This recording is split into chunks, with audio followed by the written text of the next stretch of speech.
Voltando a falar um pouquinho do livro selado de 7 selos, mais focado nele, você tem que olhar para o tempo no qual Jesus recebe a autoridade de poder abrir os selos. Os selos foram abertos em Apocalipse, foram abertos para nos revelar as coisas que estão nos selos, o que há de acontecer, mas o tempo dos acontecimentos não é no tempo que ele está abrindo. Se você falar, Jesus já abriu os selos, já abriu um por um, então o 7º selo já foi aberto, tudo já foi cumprido. Estamos no milênio agora. Ou seja, não tem cabimento. Ele abriu para nos revelar o que tem em cada selo. Mas os acontecimentos, aí você vai precisar estudar o livro. Por isso que João comeu. Se você ler o livro do profeta Abacuque, faça isso. Deus vai te dar 100% de certeza o tempo do 4º selo no livro do profeta Abacuque. Mas o profeta Abacuque, ele faz uma pergunta no início do seu livro. Uma pergunta porque ele estava vendo violência, estava tudo um caos. E Abacuque fala, Senhor, por que você me faz ver essas coisas? Quando isso vai ter fim? E questionou a Deus.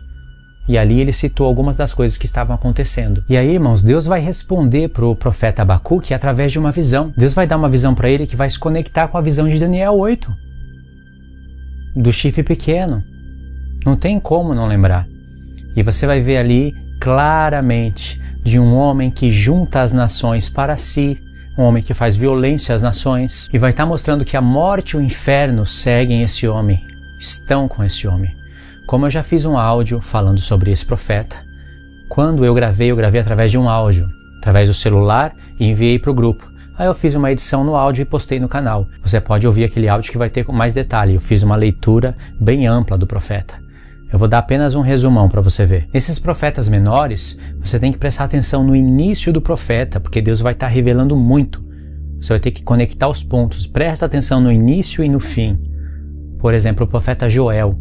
No profeta Joel, Deus vai iniciar o profeta com uma grande revelação. Deus vai fazer uma pergunta-chave. Vai falar, aconteceu isso nos vossos dias? Ou nos dias dos vossos pais? Façam que os seus filhos conheçam isso, e os filhos aos filhos, e essa geração a outra. Ou seja, a pregação que está contida no livro do profeta Joel, os eventos que Deus falou que não aconteceu, vão se desenrolar no tempo do fim. E quem vai estar pregando esses eventos são as 2 testemunhas. Por isso que Deus fala, aconteceu isso por acaso antes? Aconteceu nos seus dias? Aconteceu nos dias dos vossos pais? Então que uma geração pregue para outra, que os filhos preguem para os filhos e os filhos para os filhos, e isso até chegar ao tempo do fim. Ou seja, é já uma chave, já começa o profeta com uma tremenda revelação. Semelhantemente, acontece com Abacuque. Olha só, sentença revelada ao profeta Abacuque. Até quando, Senhor, clamarei eu, e tu não me escutarás? Gritar-te-ei violência, e não me salvarás. Já começou com uma pergunta, né? Até quando, Senhor? Aí ele vai falar, não vou ler tudo, vou só resumir. Ele vai falar o que estava acontecendo. Por que me mostras a iniquidade e me fazes ver a opressão? Pois a destruição e a violência estão diante de mim. Há contendas e o litígio se suscita. Por esta causa a lei se afrouxa. A justiça nunca se manifesta, porque o perverso cerca o justo, e a justiça é torcida. Aí Deus vai responder o profeta Abacuque. Ele vai explicar o porquê que Deus permitiu ele ver todas essas coisas.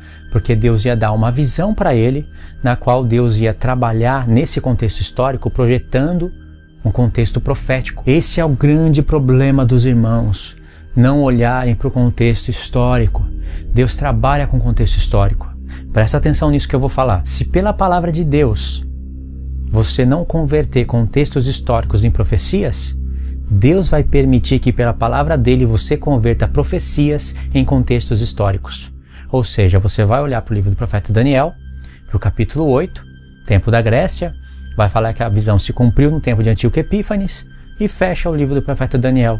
Ou seja, converteu uma profecia em contexto histórico, usando a própria palavra de Deus. Semelhantemente com o Apocalipse.